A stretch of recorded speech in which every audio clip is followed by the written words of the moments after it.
You're listening to the Vibrant Happy Women podcast, episode number 142. Hurtful experiences from our past and present relationships can leave us feeling not good enough, which then affects all our interactions going forward. But the good news is we can heal those hurts through practicing mindfulness and meditation, which you're going to learn about in this episode. Stay tuned.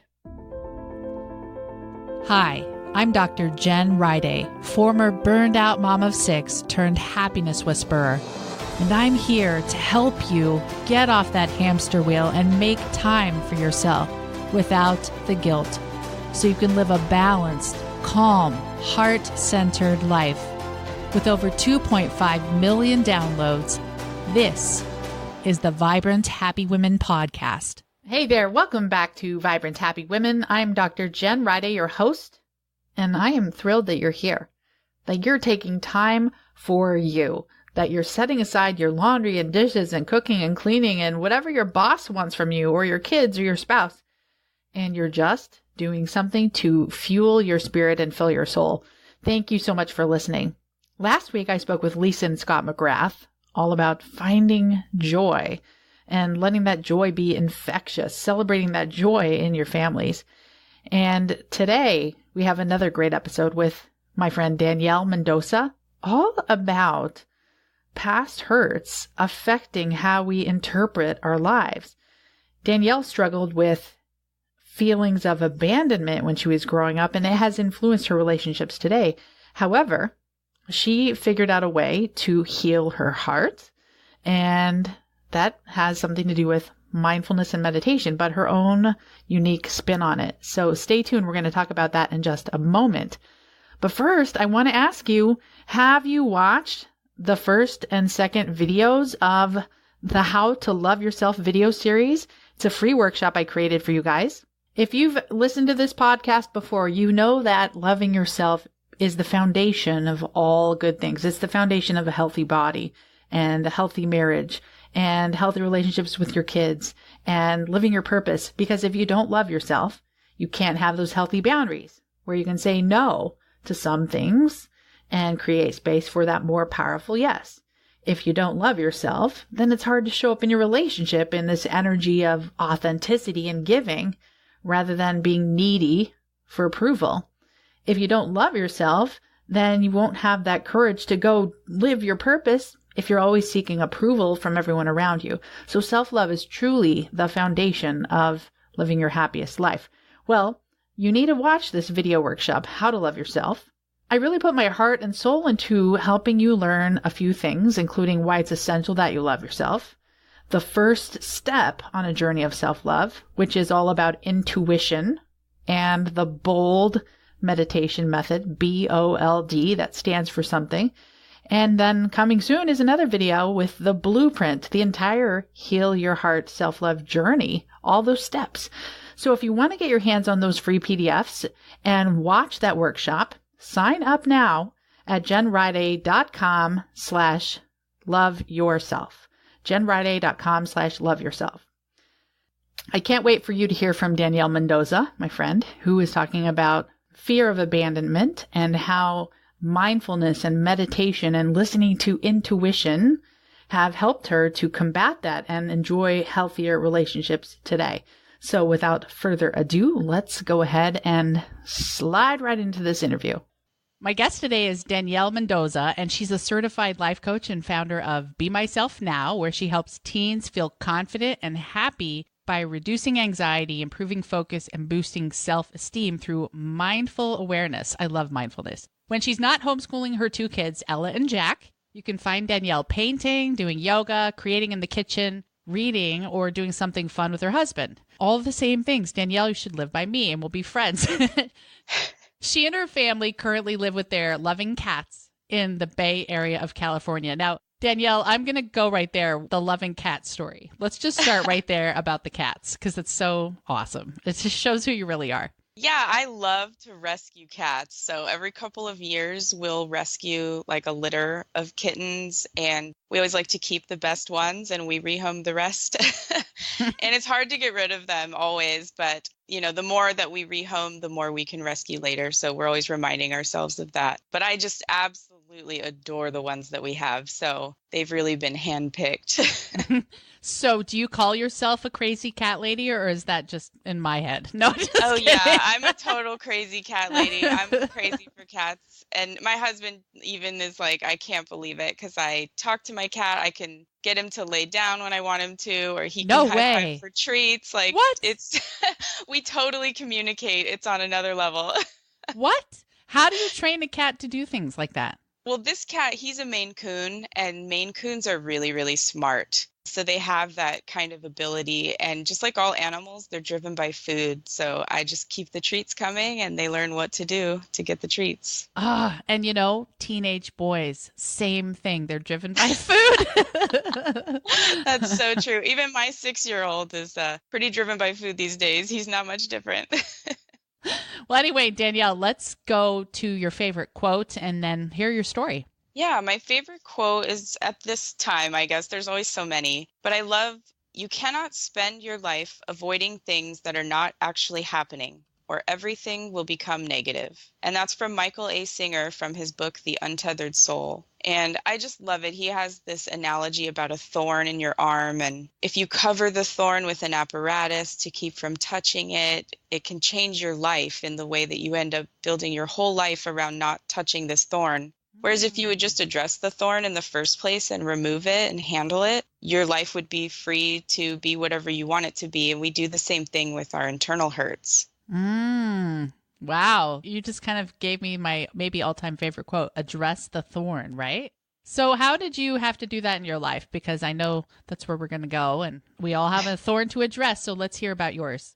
Yeah, so a few years back, my husband was assigned to work in the Bay Area, and at the time we lived in Los Angeles. So he would travel Monday through Friday for work, and my kids and I would stay home. And it ended up not being a good situation for us because I really didn't have any time for myself or to take care of myself. And my kids were so young, they really needed a lot of attention and care. And I just really lost who I was. And I ended up in a really deep, dark place to the point where it's not that I wanted to die, but I just didn't want to exist anymore.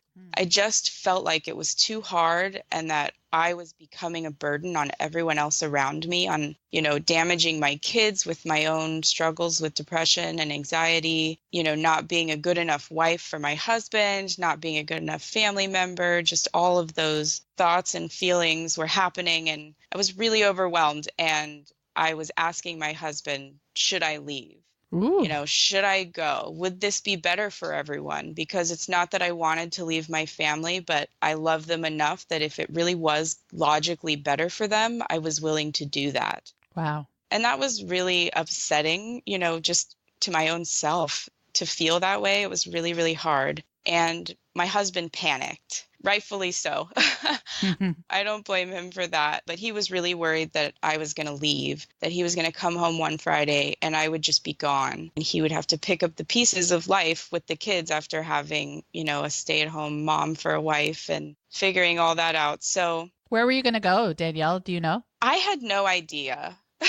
Honestly, become a surfer? Yeah, I don't know. there was no plan. I mean, I knew that if I did leave, I was going to feel awful. Mm-hmm. I knew in a way that it would just destroy my life, but I felt like it couldn't be about me. Mm-hmm. And I felt that way about everything. I felt like nothing could be about me. And I think that's part of where I went really wrong. But anyways, long story short, my husband panicked and he came home and he ended up getting reassigned back to Los Angeles so that he could move back home with us full time. And at the time, I was really upset that that happened because I felt like it was because of me. But I was also really grateful for it because as soon as he was home, it was like this huge pressure lifted. I mean, even just sleeping at night, knowing there was another adult in the house was just huge. So I really knew then that I had to do something. So would you say it sounds clinical. I mean, it sounds like phases of my life when I felt depressed and your thoughts seem to follow where you just think you have no value and no one needs me anyway. Do you feel like it was clinical depression and anxiety? Absolutely. Yeah, I really struggled with postpartum depression after my first child was born. And then after the second one, I was doing well with placenta encapsulation. Hmm. And I was also struggling with a basal cell skin cancer. And because of the persistence of the cancer, I had to stop taking the placenta capsules immediately. And it threw me into a hormonal spiral. And I ended up developing postpartum anxiety at that time as well. Oh, Uh, no. Oh, yeah, and the gosh. depression was never really fully resolved. So that was sort of still there too. So I Wow. was really like doggy paddling through life, keeping my head above the water as much Mm. as I could. And I didn't recognize it. And so I was never able to reach out for the help that I needed. So do you think your husband knew it was, did he know what it was or not necessarily? Yeah, he knew. We had spoken to it before because it is something that I had faced in my life previously. And so we talked about it, but he didn't understand Hmm. because he didn't experience it. And so that was really hard for him. And so then when I was talking about leaving and we had a big talk together one day and he looked at me and he said, you need to be happy. And if that means that you're not here with us, then that's what you need to do. But I want you to be happy. And it was like simultaneously the most loving and the most devastating thing anyone's ever said to me. Oh, I Because know. it was just it comes from such a place of love to say, go take care of yourself. Hmm. And yet I was just devastated at the idea of not being with him. Hmm. And I just knew that that wasn't the path to my happiness. And so I knew Right. right then that I had to figure it out for myself. Yeah. How old were your kids then? Let's see, it was 2016. So my kids were 7 and 4 or 5. Hmm. So Okay. we were just coming out of the woods with the young one. Right, right. Exactly. Well, so you have this cancer, which is super depressing in and of itself. And then you actually have clinical depression and anxiety. Wow. How did you get out of that place? I mean, so many listeners are probably there right now. We all have moments of it at some point in our Yeah. lives. What do you I do? sat in that place for a little longer than I should have, and I ended up having a huge problem with my car, and then I got food poisoning like all in Oh, 1 week. no. Oh, And it was no. this huge thing, and I just, even out loud in the middle of the food poisoning, I said to myself, I was like, okay, universe, I get it. I'm strong enough. I can handle this. Like, it was Yes. just this epiphany of like, you got this. So it was kind of like it's all dumping. So it you chose to believe, hey, someone's trying to tell me I can do this, right? Yes, I was like, this has to be for a reason. All of this hassle and pain and just the food poisoning on top of it. It was just like right as I was deciding to get a therapist, and I was calling therapists that day actually and getting turned Mm-hmm. down left and right because they Mm-hmm. were all full with clients, and Mm-hmm. it was so hard. And I just was like, okay, I can do this. And I made an appointment with a therapist and I started seeing someone and talking to them. And that was incredibly helpful just Mm-hmm. to have sort of a third party person who wasn't so emotionally invested as my husband was. Because when I talked to him about some of the scarier stuff, it's hard for him not to react. Ah, okay. And the therapist just keeps their face nice and calm.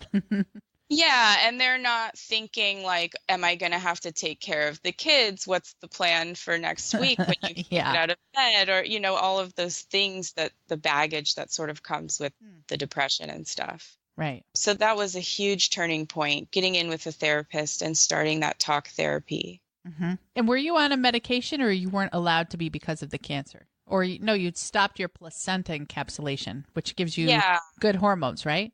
right. The hormones, the growth hormone in the placenta encapsulation was the concern for the cancer. And Ah. I continued to try to treat the cancer for a long time. It was a few years until, in fact, it was right after my low point that I had the surgery to finally remove the cancer tumor. And it ended up being about a third of my top lip.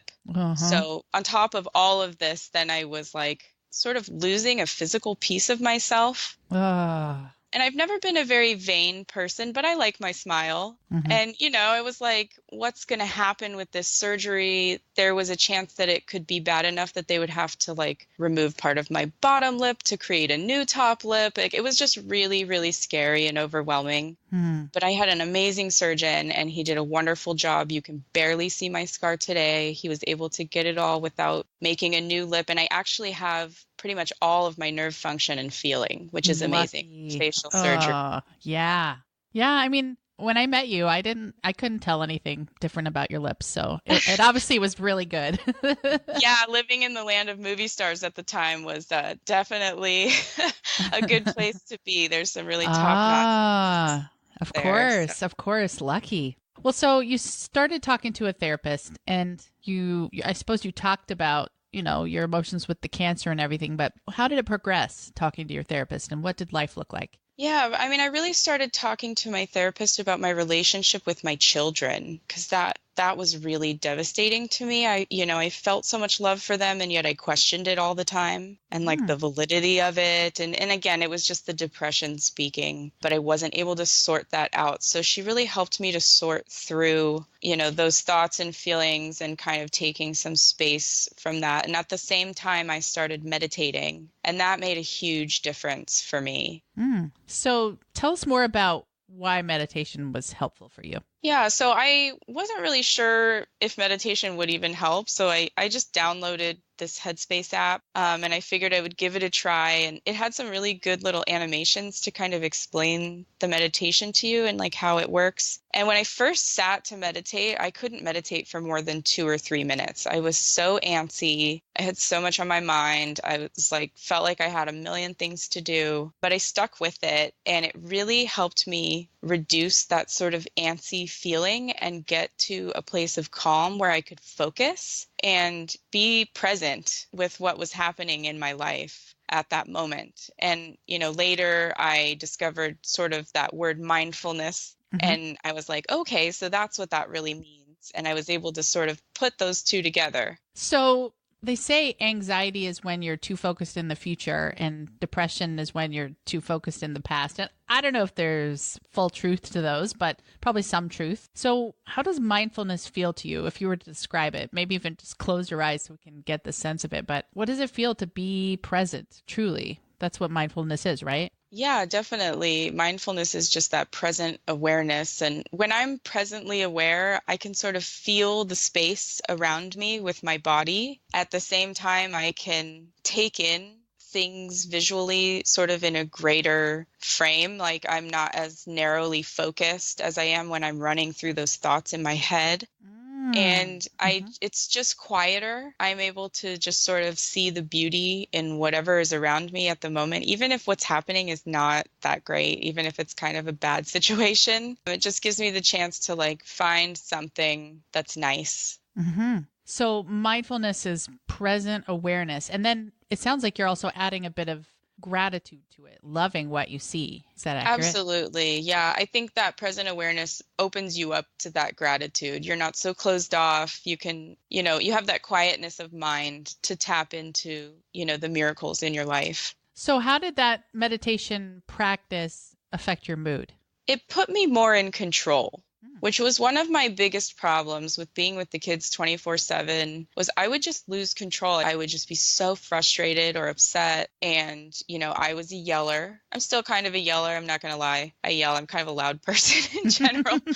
But it was bad. It wasn't good. I felt bad, and I know that my kids felt bad. But through the meditation, I was really able to take that space in between what was happening and then reacting. And it took time to master it. I mean, I still haven't mastered it. It's still something that happens in hindsight on occasion or in the middle of a moment. I'll be like, oh, wait, I could respond differently here. But it really gave me that chance to just consider a different response. I love that. I always say meditation makes me more patient. And when I skip it, I'm more snappy. I see it for sure. So what advice would you give to those who want to meditate or want to try it? How do you get started with, you mentioned that you could only do 2 to 3 minutes at the beginning. How long do you go now? And how did you gain that growth in that area? Yeah, so now I can meditate for like 45 minutes or an hour, really no problem. The key, I think, is to set a timer so that you're not anxious about the clock, like how much time has passed, because your feeling of time will change from meditation to meditation. Sometimes 20 minutes goes by really fast, and sometimes it feels like it takes forever. But start small. I think that's the biggest thing, is start small and just do it. Don't expect a perfect like meditation corner with a pillow and some candles and quiet. I mean, when I first started meditating, I would literally lock myself in the bathroom, sit on the closed toilet lid, and turn on the app for 3 minutes, because it was the only place that my kids would leave me alone. Yeah. and most moms don't even get that. Yeah, I would lock the door so that even if they did knock, I would just be like, when I'm done. Right, right. Exactly. And I love so that. my kids were a little older, so that was easier to do than if you have really tiny babies. But, put the baby down in front of you and just do 3 minutes. You can hear noise in the background. You're probably going to focus on it. That's okay. That's all part of it. And so when you hear the noise or you get distracted, what do you do? I try to just bring myself back to the breath. The breath is really my anchor for meditation. I focus on feeling the breath in my body as well as regulating the breath with in and out deep breaths. And then I describe it as like a bullfrog in the bottom of a river. And as you're sitting in this river, your thoughts and emotions are going by, and those are like logs and boats. And some are really small sticks that just sort of drift by when you're like, oh, I had a smoothie for breakfast. And some are these really big, giant speedboats that like stir up everything and make the bottom all murky. And it's like these big past thoughts usually, or worries about the future. Right. And you find yourself caught up in these sticks and logs and boats, and it's like the bullfrog has jumped onto it. And so as soon as you realize that you're on the boat, you just jump back in the river and settle to the bottom. And to watch them go by. And so it's just a practice of continually jumping off the boats, honestly, and settling down. Like you're the observer of your thoughts instead of thinking you are your thoughts. Exactly. I love it. Well, so think of a time or something that you experienced during meditation that felt like the speedboat, the murky waters that came up, and what you learned through that. Yeah, after my low point and I started therapy and I started getting more serious with the meditation, then we decided that we were going to move. We were going to move up to the Bay Area. My husband's work wanted him to continue working up there, and I didn't want to live alone Monday through Friday anymore. So with that decision, I knew I would be leaving my therapist. And that was really scary. That fear came up in meditation a lot. And so I was trying to decide kind of what to do. And I knew I needed to get more serious about sort of my inner work. And so I found your program, Heal Your Heart, and I signed up for that because it started in January and we were moving in January. So it was sort of the perfect transition moment out of my therapist's office to my new sort of method of inner work, because it's hard to find a therapist and I wasn't really ready to jump back into interviewing them up in the Bay Area yet. So I continued with that program and I got really more and more serious about the meditation, and I started focusing on my unhappiness and my unhappiness in my relationship and in my family. And it really became clear to me that those were stemming from feelings of worthlessness and fear of abandonment. Ooh. So you're meditating. How did this come up that you could identify that? So many people don't understand where their baggage is coming from, but how did you see it, It's difficult to explain, but when I meditate, I'm really in a more expansive place, if that makes any sense. It feels really expansive and it feels really clear. And I get to a place where I'm really ready to just receive and to just hear. And it just sort of comes to me. And it comes as a thought usually. And then I will think about the thought. I'll be like, oh my God. I do that sometimes when I'm journaling to stream of consciousness. I'll write something out and then I'll be like, oh my gosh, I had no idea I felt that way. It just sort of comes to me. So all this stuff is kind of wired up in our brains, and then meditation just lets us be quiet enough to hear what we're thinking sometimes, maybe. Or for you, is it higher self? Is that God or the universe? Is it even higher than yourself, Yeah, the higher self is connected to all of that. I mean, I think God is just another word for the universe, which is another word for prana, which is another word. There's all these words humans have assigned to describe it and talk about it with one another. But I think it all means the same thing, and it's sort of this meta consciousness or this interconnected web of energies, that just flows through our universe, and we all can tap into that. We're all connected to it. So why do you think we have to meditate and slow down to do that? Why can't it just be easier to tap into that, If only, right? Yeah. I think because we are functioning so much through our thinking brain, we start to assign identity to it. That ego is so strong, and ego can't receive, if that makes sense. We assign our identity to our thoughts, and ego can't receive. Wow, you are good. Keep going, Danielle. This is so woo, I love it. Yeah, I think it's just really important to slow down in that way that you can get in touch with that energy, because we are just so distracted all the time. Yeah, and bypass the ego so we can receive, right? Absolutely. We have to temper the ego, almost like a teenager living in our house. It's like a teenager living in our mental house. We have to be like, okay, we know you're upset, but it'll be okay in the morning, Yeah. Isn't it true? I love that. And, so many women I hear from, or who are in the club, or new students in Heal Your Heart, they start out thinking, oh, my life is hard, or my spouse did this, and I felt like crap, or I'm a terrible mom. And they start to realize, oh, you can dissect your thoughts, detach from your thoughts, and we are not our thoughts. So the identity becomes different. So what is your identity when you detach from all of your thoughts? Who are you exactly, Danielle? Ooh, good question. That's a hard one to answer. When I really detach from my thoughts, I'm just so connected. I feel so connected to everyone and everything, and really in tune with it. And I enjoy just sort of the beauty of that.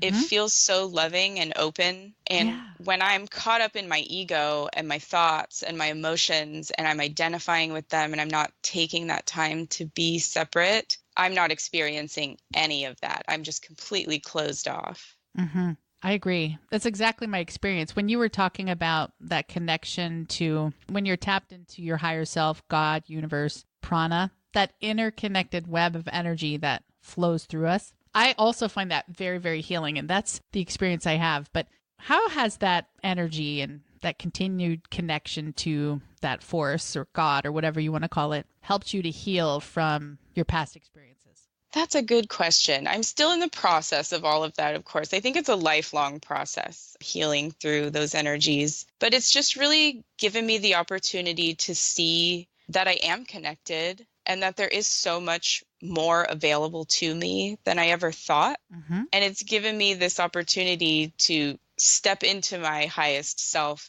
I have to remind myself to do that, but it's getting more and more regular, where it's just automatic. I guess that's why they call it a practice. We're training ourselves to go to that place. Yeah, absolutely. Yeah. And I found the more I meditate and the more I go into this interconnected feeling instead of just my thoughts, I don't know, the more time I can spend there, and I want to spend there. Like, I love to kind of do dishes or do anything at all, because I can just turn it into this meditation time, especially the bath. Oh my gosh, I could spend hours there. Yeah, it's like once you can meditate and once that feels good to you, you're like, I could spend 4 hours in the airport. No big deal. Yeah, exactly. And then, so you're learning this process of meditation, connection, healing your heart. What does it look like now as a mom? I mean, you said you're still a yeller, but how has it helped you to be better as you show up for your kids? Well, I definitely don't yell as much, so that's huge. And I think, just in being open through this journey of my own with my family, with my husband and my kids, and communicating with them what I'm experiencing and what's going on, the times when I do maybe yell or get upset, it's like they know now sort of better where that's coming from. And so we can communicate better through it. And I can speak to it, and that gives us the opportunity to just have a much more harmonious life. Yes, yes. It's cool. And you're also modeling for them something. I mean, I'm sure they pick up on that energy of calm that you have. Yeah, absolutely. And the self-love. I mean, my daughter drew this drawing of a heart in the car, and I found it later, and she wrote at the top, people I love. And it was like, Mom, Dad, Grandma, Grandpa, cats. And she wrote, myself. And I was Aw. just like so touched by that. I mean, when I was a child, I would have never even considered putting myself on the list. In fact, Mm-hmm. if I had, I would have thought it was selfish. Oh, shoot. Well, tell us more about your childhood and what made you, what experiences you had that might have caused that thinking. Yeah, so I think the idea of it being selfish really is like a societal lesson that we learned as children. Especially as women, there was very much this idea of giving to others and not being selfish, not taking for yourself. And that more and more, I think, is being rectified through the ideas of interdependence and taking care of yourself for others. Mm-hmm. But as a child, my experience that led up to these feelings of worthlessness and abandonment and having to address them, it was really my relationships with my fathers. Mm-hmm. I had a father growing up very young, and they separated. My parents separated, and my mom married someone new when I was 4, and he was my stepdad. And I still saw my father occasionally, but then I stopped seeing him when I was around 6 or 7 years old. And then my mom and my stepdad split when I was 9. And then they got back together a year later, but that only lasted a few more years. And then they separated again. And then right at the time when my stepfather and my mom were separating, I found out that my father wasn't actually my biological father. It was a different person. So there's like a third father figure in the picture. Oh. And then again, right around that time of separation, my brother graduated high school and moved out. Not to fault him. I mean, he was 18. That was his life. But Right. all of that together, it just sort of really created this story of I'm not good enough. Mm-hmm. And one day, whoever I'm with is going to just decide that this is too hard or it's not good enough or whatever. They're going to come up with something and just leave. Oh, wow. Yeah, and I really internalized that story because, as they say, children are great recorders, but terrible interpreters. Mm-hmm. And I was sort of recording these events, and then, as children are wont to do, I was just making it all about me. I figured it all had to be about me. And it took a long time to even realize that I had done that. And it took this meditation to really bring that to light for me. And then it's taken a lot of work since then to really quell that fear and address it and figure out, what's not true, actually, and give myself the love and the comfort and the company that, I desired so much. So essentially to become the father figure to yourself. Yeah. And it's really taken a long time to do that in a healthy way. I read Lewis Howes' book, Masks of Masculinity. I highly recommend it. But I read that just to understand men better since I have a husband and a son. And in the process of reading it, I realized I was wearing masks of masculinity in an attempt to have men love me or approve of me. And, that played out in some destructive ways through my young adulthood, seeking sexual attention, seeking approval through that, which it's taken me a long time to overcome that message as well. Even now in my marriage, I feel unsure sometimes about that. And I'm like, oh, is that, and I have to remind myself that my approval is not linked to that.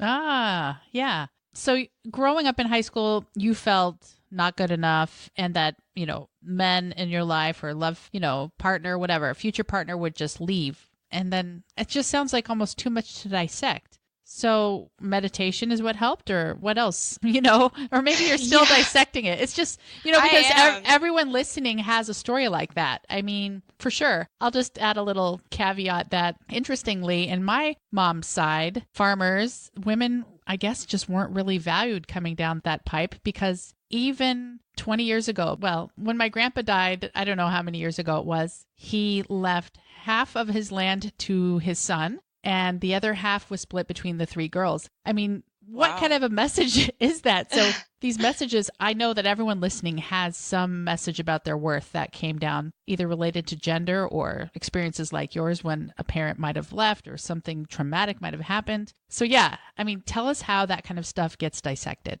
Yeah, it really has been a process. Looking back over my relationships, I can see where sort of I did the abandoning in order to prevent it from happening to myself. Ooh. And then I ended up in a really emotionally abusive relationship. And it definitely was just a case of accepting what I thought I was worth and trying to gain that approval from someone who was never going to give it to me. And it sort of was the brass ring.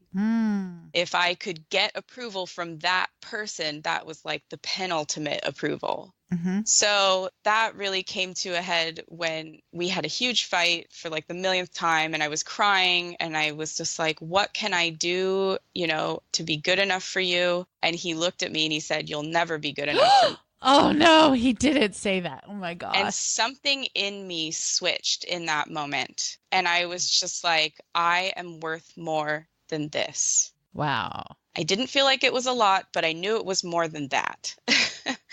Yeah. So I walked away out of that relationship, and I did a lot of learning after that, learning how to be on my own and learning how to sort of face some of my emotions and just really deal with some of the heavy stuff. But I still wasn't very good at it. I was really young and I was just trying to figure out my place in the world. And so I was working, and I met my husband at work, and we started dating about 6 months after I got out of the abusive relationship. And then my husband and I got married 6 months after that. So I left this abusive relationship, and a year later I was married. And I just would have never, ever guessed that would have been my story. Even my sister was like, what is going on? That was really fast, like she didn't say anything at the time, but we've talked about it since then. And it was overwhelming for them, I guess. But my husband is amazing. He's really stubborn and willing to just like dig in. And so he is in it for the long haul with me. And I've really had to learn to accept that about him and to accept love from him. Aww. I spent a long time just not even accepting what was right there in front of me. It's almost, it seems kind of providential that you found or were given or whatever, crossed paths with a man like that, because it's exactly what you needed. Anyone else, it might not have helped you to grow in that way, Absolutely. And he regularly astounds me. I mean, he's not a man of many words. He's very much an engineer type math brain. But sometimes I will just be having such a hard time, and I'll talk for like 15 minutes and he'll listen. And then he'll just say one little thing, and I don't want to say it solves all my problems, but it will totally shift my perspective. And I'll just be like, oh, like I could have saved myself like all this agony, Oh, yeah. To say the perfect thing in like the shortest little sentences, and it blows my mind. Wow. Maybe, just maybe. Now we all want to know what he says. Start writing them down and create. Remember back in the day, the Jack Handy quotes? Well, we can have, what's your husband's first name? Paul. The Paul Mendoza quotes. I mean, I want to buy your book. I want to buy the book because I want this wisdom. Have a book of quotes from like the speechless man. That's the title. The Book of Quotes from the Speechless Man. Wisdom from Paul Mendoza. Oh, that's so great. So what's marriage been like for you guys? Aside from, I can hear you love him a ton. It was very, very rocky at first. When we first got married in August of 2008, and then we got pregnant in December of 2008, so that was very quick. But we both knew we wanted to have kids, so we were just like, yeah, we're married, let's do it. And so then I got laid off when I was 12 weeks pregnant, and so that didn't help with the depression, and that made things sort of complicated for us. He ended up working 2 jobs and was going to school, so he was just gone all the time, working so hard. And I was not making life any easier. I had jealousy issues coming from that fear of abandonment. And, I would really give him a hard time when I really should have just been thanking him and been more grateful. And so it was a struggle. And after my daughter was born, we had some sort of issues come up. And I thought we were headed for divorce. I had like a 3-week-old baby, and I was making plans in my head, like, okay, what am I going to do? Like, I can move in with my mom and she can help me watch the baby while I work. And, it was just scary and sad. And the hospital that we delivered at had this program available called Bringing Baby Home, and it was based on the marriage research of John Gottman. And I didn't know anything about John Gottman at the time, but I heard about this workshop, and my daughter was about 4 months old, and I knew that we had to do something. And we were able to get a scholarship to sign up because we really didn't have any money back then. And we went to this class for a few weekends, and it completely changed our marriage. It completely changed our perspective of family and how we were to relate to one another and to our extended families. And it gave us that strength to really come together and start to confront the problems that we'd been having instead of just being like, well, there's problems. It must just be over. Exactly. And so you stuck it out and things got much better, or quickly, slowly? Yeah. Things started to get better. And, we've had our ups and downs, of course. And it was really hard again when he was gone. And then again, right after he came back, I felt like some trust was broken in the process of him coming back to Los Angeles because I didn't want him to come back because of me. I see now what a gift that was, and I can't hold anything against him, but it was hard, and it's been hard to overcome that. And it always, always comes back to my feelings of worthlessness and my fear of abandonment. Anytime we get into that deep discussion and we start, dissecting whatever it is I feel like is going on in our relationship, it seems to always come back to that. Wow. So how are you healing that, so the relationship can be more and more stable? By the way, I admire that you see your part in this instead of just pushing the blame all on him, which most of us are prone to do. So yeah, I definitely did for a long time. And now it's almost harder because when we have talks, it almost always ends with like, it's something I need to work on. Yeah. I'm like, should I bring this up? It's going to be me anyway. Like, so I bring it up because we learn things about each other in the process of communicating, even when he maybe doesn't want to have a talk.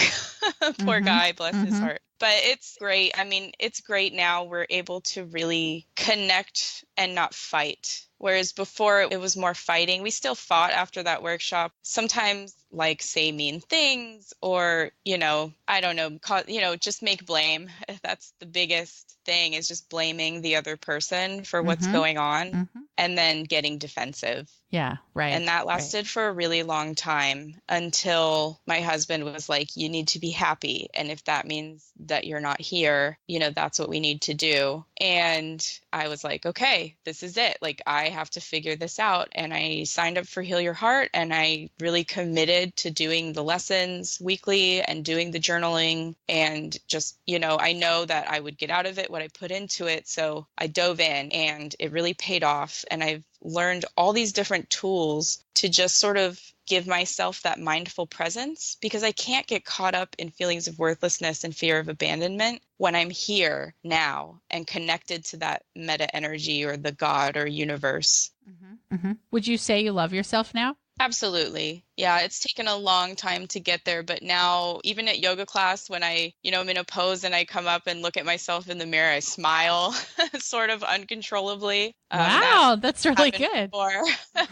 And how do you think you loving yourself is improving all your relationships with your spouse, your kids, maybe your mom, other people? It's taking the burden off of them. I can find what I need myself, and it sort of removes that dance of like, am I showing up okay? Are they going to be mad at me? Am I, should I be doing something for them? I know that I sort of put my husband on eggshells for a while with my behavior and my reactivity. And so now it's like, that's a non-issue. That just doesn't even come up anymore.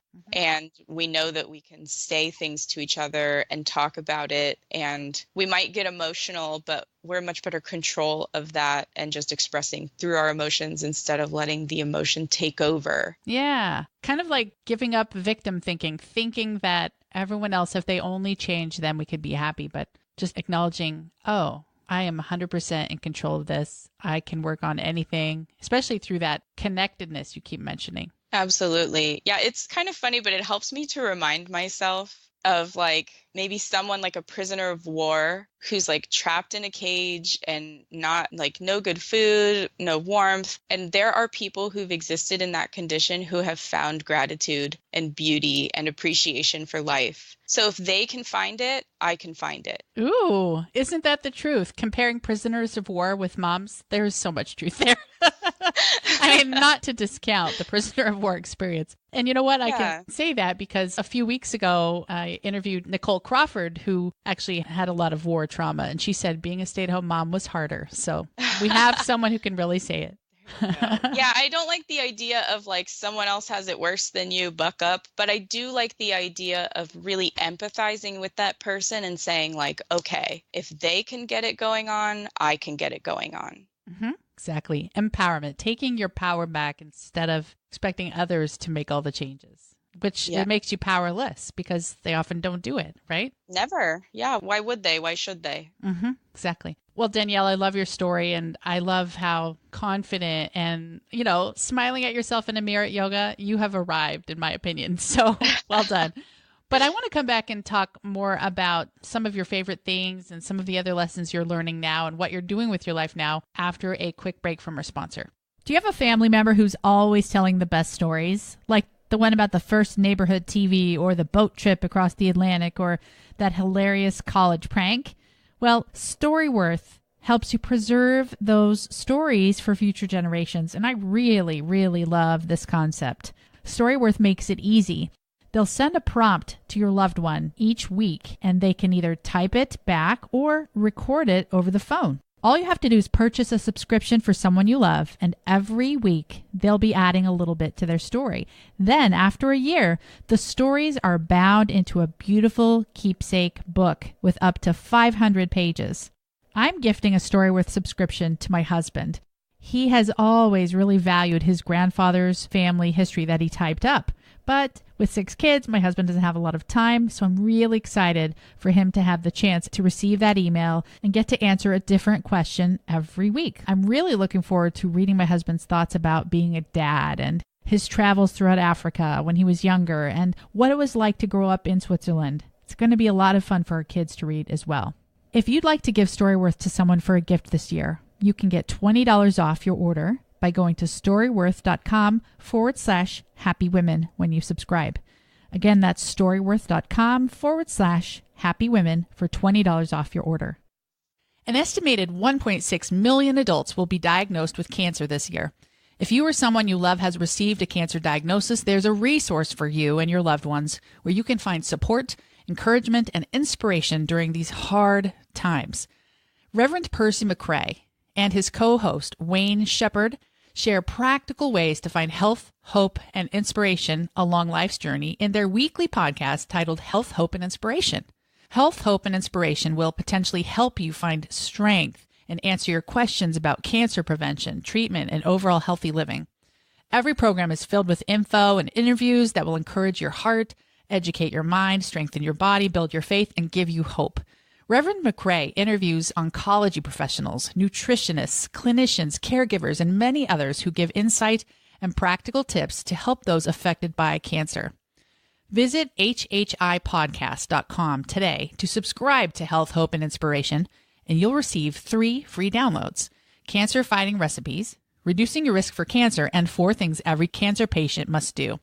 To get those, go to hhipodcast.com and subscribe to Health, Hope, and Inspiration. Again, that's hhipodcast.com and subscribe to the Health, Hope, and Inspiration podcast. Okay, Danielle, welcome back. We are going to talk now about some of your favorite things and then what you're doing in the world today. So let's start with, what does your morning routine look like? You know, a homeschool mom. I know you have your business, Be Myself Now. You meditate. Okay, so this has to be an amazing morning routine, or not. Whatever, no pressure. Well, I am a questioner, so I really don't like the idea of a really fixed routine or someone else telling me what to do, and I feel that way about schedules sometimes. So I really like novelty. So I just sort of ask myself in the morning, like, what do I need? And I tend to that. I love the flexibility of that in my morning routine. But the first thing is to get up early, to get up earlier than my kids. It's really, really hard to set my intention for the day and get my day rolling right if I'm waking up responding to the needs of others.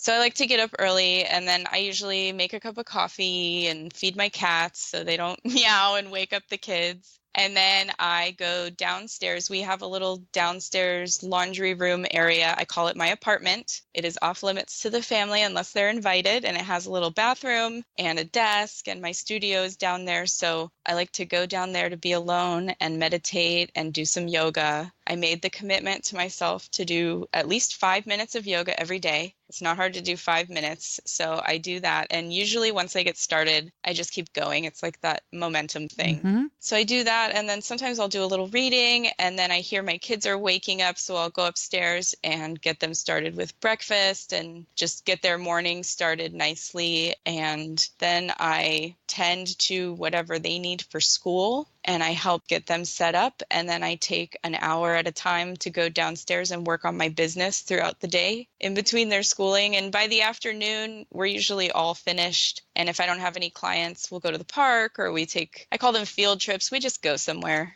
and do something fun. So what's your homeschool regimen look like? I'm asking because I've found it very admirable how you do it.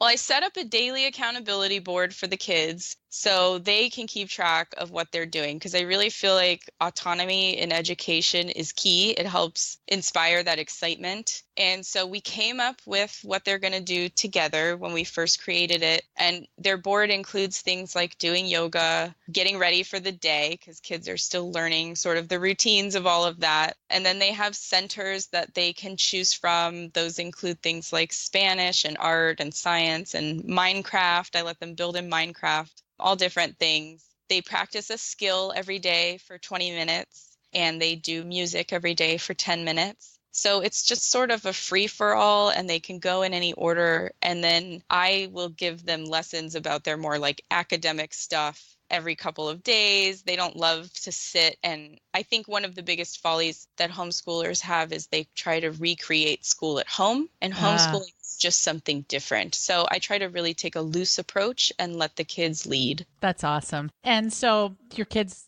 love learning, in their own way. Are they good students? Yeah, they love it. When you call it school, they're like, they've sort of adopted that attitude a little bit, the stuff that they have to do, but they love homeschooling, and they tell me regularly that they would not want to go to regular public school, and they just enjoy it so much. And we just have so much freedom. And do you have other homeschool friends? We do, mostly in LA, because we just moved up to the Bay Area this year and we're still getting to know the area. But yeah, we homeschool through an online public charter. So there are field trips with other kids enrolled in their program, and there is an academy class that they can take once a week, and all kinds of stuff available to us. So it's sort of a blend of homeschool and public school. Ooh, that's neat. Online public charter. I haven't heard of that. I will check it out if I want to homeschool. And I'm thinking about it. After our rough last year with our kids in regular school, I'm tempted, Yeah, the attendance alone sells it for me. I mean, I was just reading some public school guidelines the other day, and it was like your kid cannot miss more than 4 days, even with excused absences, or you're going to start getting truancy letters. And, my daughter was in kindergarten, she was in public school, and they couldn't miss more than 10 days. And in kindergarten, they're sick more than 10 days, let alone any enrichment stuff we wanted to do, like seeing family who was in from out of town. We had a death in the family that year. I mean, I was getting a letter from the school. I was just like, this is not going to work. Well, interesting side note, they send those truancy letters, but they almost never actually enforce anything with them. We've learned by experience. So it's just useless stress. It's useless, even more exactly. reason to homeschool. And so tell us your favorite easy meal and kitchen gadget. Yeah, my favorite easy meal is, we call it Brinner, so breakfast for dinner. Anytime that I'm like, I don't know what to do, I've been way too busy today, I haven't started anything, we need to eat dinner in like 10 minutes. We almost always have eggs. And so I'll make some eggs and throw some toast or waffles and some fruit together. Sometimes the kids get really lucky and they get to have cereal for dinner if we're really low on groceries, and that's like super exciting, right? That's great. So Brinner. I love it. Let's Yeah. have Brinner. I'm going to start saying that. And it's my husband's favorite, so It I is? can never go wrong with it. Yay. What's your favorite kitchen gadget? I love my Kitchenaid stand mixer. Okay. It's all the work for me. So, funny story. I don't have one, and I always think about getting one, but I've become a little counterculture there. So, tell me, why do you love it? I might ask for one for Christmas this year.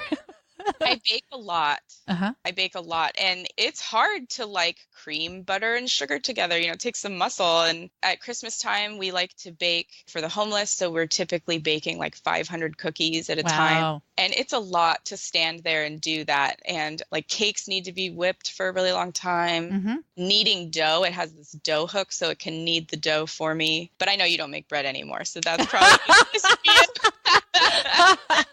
So you're still in good mom mode. I gave up. I'm just like, No, I am what's the the minimum? world's No. okayest. I'm kidding. No, that's great. Good for you. You know, I think I could imagine maybe baking bread, but I have so much stigma attached to it that I can't go there psychologically. The mixer is really great for mashed potatoes too. I boil the Oh. potatoes, throw them in, some butter, some milk, salt, pepper, whatever, turn it on. They're done. They're creamy. They're perfect. Well, so I still have my Electrolux bread kneader, which has a whipping attachment. So I do use that big giant hulking thing to make meringue and buttercream frosting whenever we do make a cake. So otherwise it's a hand mixer. But yeah, I might do it. I'll let you know. I recommend going around Christmas time. I got mine at Lowe's. It's like a little bit smaller one, but it was much cheaper than they normally are. So Really? Oh, Yeah. okay. Okay. Well, what's your favorite life hack? Oh, my favorite life hack is getting up early. Oh, yeah. I'm a night owl by Yeah. nature. I've Uh-huh. always stayed up late. My husband gets up really early. And then when I had my daughter, she inherited his early bird syndrome. And so she would wake up early all the time. And I just realized how unhappy I was waking up to someone needing me. And I just had to make that switch to get up earlier. And so now I get up at about 4:30 and I love Wow. it. Wow, that's impressive. When do you go to bed? I usually get into bed around 8:30. Sometimes it's later. Sometimes I don't get as much sleep as I should, but being a homeschool mom and working from home, I can nap if I need to. So that works out. Yeah, and your husband's going to bed early too, right? I think that must help. Yeah, he sometimes goes to bed earlier than the kids. You know, it's really perfect if you're homeschooling. You guys can have this schedule. I feel like when you're in the public school, this schedule would be nearly impossible. Not impossible, don't get me wrong, but harder because kids are all up later with everything they're doing. I don't know. Maybe that's a stereotype. I'm just not. No, it's true. With homeschooling, we do sports, music, activities during the day. I have a rule that I don't do anything after 3 p.m. or on Saturdays because that's family time. Oh, that's nice. So occasionally we do, but for the most part, I schedule all of their activities during the day. And all of those places have homeschool classes during the day. Mm-hmm. Oh, that's really good. Lucky. What's your favorite book? My favorite book currently is The Untethered Soul by Michael A. Singer. Okay. I have not read it. What's it about? It is so good. It is all about how to let go of all the junk and be mindful and just live your life. Cool. Awesome. We will have a link to that book and your Kitchenaid and Mask of Masculinity and everything else. So many good things you've talked about on our show notes page at jenriday.com/142. And our final question, well, second to last, what does it mean to be a vibrant, happy woman? Oh, for me, being a vibrant, happy woman means knowing yourself and creating your life. So knowing yourself means getting in touch with that meta energy, becoming familiar with the inner you. This is your highest self, that inner observer, and becoming familiar with what feels good or feels light to that inner observer. And then to create your life, you're just making daily decisions that are in alignment with that highest self because now you know what that feels like. And so everyone listening, that means you need to meditate or do something quiet or else you just get stuck in your brain, right, Danielle?